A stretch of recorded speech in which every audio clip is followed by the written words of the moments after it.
Hello friends, welcome to kitchen spark. இன்றைக்கி நம்ம கிச்சனில் என்ன பார்க்க போகிறோம் அப்படின்னு கேட்டிங்கன்னா, சுஜி போண்டா செய்ய போகிறோங்க. இன்றைக்கி நம்ம ஈவினிங் ஸ்நாக்ஸுக்கு இந்த போண்டா செய்ய போகிறோம். சாப்பிட்றதுக்கு ரொம்ப ரொம்ப டேஸ்ட்டாக இருக்கும். மேலே நல்லா கிறிஸ்பியாக இருக்கும், உள்ளே நல்லா சாஃப்டாக இருக்கும். ஸோ இந்த சுஜி போண்டா எப்படி செய்யலான்னு பார்க்கலாம். அதுக்கு முன்னாடி இன்னும் நீங்கள் நம்ம சேனலை சப்ஸ்கிரைப் பண்ணல அப்படின்னா சப்ஸ்கிரைப் பண்ணிவிடுங்க. அப்படியே பக்கத்தில் இருக்கிற பெல்லைக்கானை கிளிக் பண்ணிடுங்க. வாங்க சுஜி போண்டா செய்யலாம். அதுக்காக ஒரு கடாய் எடுத்திருக்கேன். நல்லா காஞ்சதுக்கப்புறம் ஆயில் போட்டுக்கலாம். ஆயில் காஞ்சதுக்கப்புறமா கடுகு தாளிச்சிக்கலாங்க. கடுகு நல்லா பொரிஞ்சதுக்கப்புறம் ஒரு பெரிய வெங்காயம் நல்லா பொடியாக கட் பண்ணி ஆட் பண்ணிக்கலாம். காரத்துக்கேற்ப பச்சை மிளகாய், ஒரு கொத்து அளவுக்கு கருவேப்பிலை, அதுவும் நல்லா பொடியாக கட் பண்ணிக்கணும். பாருங்கள், நல்லா வதக்கி விட்டுலாம். வெங்காயம் நல்லா வதங்கி வரட்டும். வெங்காயம் நல்லா வதங்கினதுக்கப்புறம் ஒரு டீஸ்பூன் அளவுக்கு இஞ்சி பூண்டு பேஸ்ட்டு எடுத்துக்கலாங்க. அதையும் கொஞ்சம் நல்லா வதக்கி விட்டுறலாம்.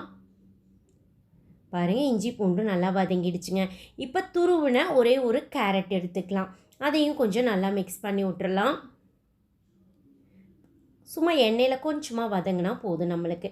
இப்போ நம்ம ஒரு 2 கப் அளவுக்கு பார்த்திங்கன்னா தண்ணி எடுத்துக்க போகிறோம். பாருங்கள், 2 கப் அளவுக்கு தண்ணி எடுத்துட்டோம். இப்போ தேவையான அளவு உப்பும் ஆட் பண்ணிக்கலாம். இப்போ இதில் நம்ம ஒரு 3/4 கப் அளவுக்கு பார்த்திங்கன்னா வெள்ளை ரவை எடுத்துக்க போகிறோம். அதை நம்ம கொஞ்சம் கொஞ்சமாக கொட்டி மிக்ஸ் பண்ணி விட்ருணுங்க. நீங்கள் ஒரே அடியாக பார்த்திங்கன்னா இந்த ஒரு கப்பை போட்டுட்டிங்க அப்படின்னா கட்டிகளாக மாறிடும் உங்களுக்கு. ஸோ இந்த மாதிரி கொஞ்சம் கொஞ்சமாக கிளறியில் கட்டிகள் இல்லாமல் நல்லா சாஃப்டாக கிடைக்கும். ஸோ பாருங்கள், நம்ம கொட்டி கொஞ்சம் கொஞ்சமாக கொட்டி கிளறிக்கலாம். அவ்வளோதான். பாருங்கள், நல்லா மிக்ஸ் பண்ணி கொடுத்துட்டு அடுப்பை லோ ஃப்ளேமில் வச்சுக்கலாங்க. மிக்ஸ் பண்ணல பாருங்கள், இது உங்களுக்கு ஒரு 2 நிமிஷம்லேருந்து 3 நிமிஷம் வரைக்கும் வேகட்டுங்க. இருக்கட்டும். ஒரு 2 நிமிஷம் 3 நிமிஷம் இருந்ததுனாவே நம்மளுக்கு நல்லா குக் ஆகிடும். பாருங்கள், நல்லா குக் ஆகி வந்துடுச்சு. இந்த பதம் கரெக்டாக இருக்கும். ஒரு 5 நிமிஷம் ஆற விட்டுட்டு பாருங்கள், நம்ம உருண்டைகளாக உருட்டி எடுத்துக்க போகிறோம். இந்த சைஸ் உருண்டைகள் நம்மளுக்கு போண்டாக்கு சாப்பிட்றதுக்கு டேஸ்ட்டாக இருக்கும். பாருங்கள், எடுத்தாச்சு. இப்போ எல்லாமே உருண்டைகளாக உருட்டி எடுத்து வச்சுக்கலாம். பாருங்கள், நான் எல்லாமே உருட்டி எடுத்து வச்சுட்டேன். அவ்வளோதாங்க. இப்போ இந்த உருண்டை ரெடி ஆகிடுச்சு. நம்ம நெக்ஸ்ட்டு போண்டா செஞ்சுக்கலாம். அதுக்காக ஆயில் போட்டு வச்சுருக்கேன். ஆயில் நல்லா காஞ்சதுக்கப்புறம் நம்ம ஒன்று ஒன்றா போட்டு எடுத்துக்கலாங்க. எண்ணெய் உங்களுக்கு நல்லா காஞ்சிருக்கணும். அடுப்பை நீங்கள் நல்லா ஹை ஃப்ளேம்லேயே வச்சு குக் பண்ணிக்கலாம். கொஞ்சம் நேரம் பொரிஞ்சதுக்கு அப்புறமா நீங்கள் திருப்பி விடணும். உடனே திருப்பி விட்டுட்டிங்க அப்படின்னா உங்களுக்கு அந்த போண்டா உடஞ்சிரும். ஸோ பாருங்கள், கொஞ்சம் நேரம் வேகட்டும். இந்த மாதிரி ஒன்று ஒன்றா பிரித்து விட்டுட்டு நல்லா வேக விட்டுட்டிங்கன்னா சீக்கிரமாக வெந்துடும் உங்களுக்கு. பாருங்கள், நல்லா வெந்து கிடச்சிதுன்னா உங்களுக்கு நல்லா ப்ரௌன் கலராக வேக வரைக்கும் நம்ம வெயிட் பண்ணணும். பாருங்கள், நல்லா கலர் சேஞ்ச் ஆகி நல்லா சூப்பராக நம்மளுக்கு போண்டா ரெடி ஆகிடுச்சுங்க. அவ்வளோதாங்க. மேலே நல்லா கிறிஸ்பியாக இருக்கும், உள்ளே நல்லா சாப்பிட்றதுக்கு சாஃப்டாக இருக்கும்.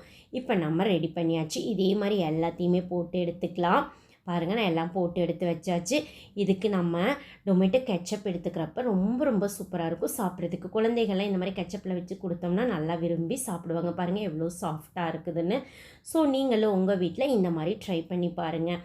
ரொம்ப சூப்பராக, ரொம்ப சிம்பிளாக ஈவினிங் ஸ்நாக்ஸாக பார்த்திங்கன்னா 10 நிமிஷத்தில் நம்ம இந்த ஸ்நாக்ஸை செஞ்சு முடிச்சிடலாங்க. ஸோ ரவை இருந்தது அப்படின்னா கண்டிப்பாக நீங்கள் இந்த ரெசிப்பியை ட்ரை பண்ணி பாருங்கள்.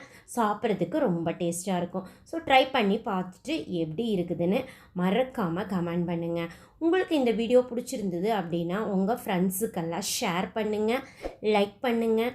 மறக்காமல் கிச்சன் ஸ்பார்க் சேனலுக்கும் சப்ஸ்கிரைப் பண்ணுங்கள். மீண்டும் சந்திக்கலாங்க நம்ம இன்னொரு ரெசிபியோட. அது வரைக்கும் நன்றி. பாய்.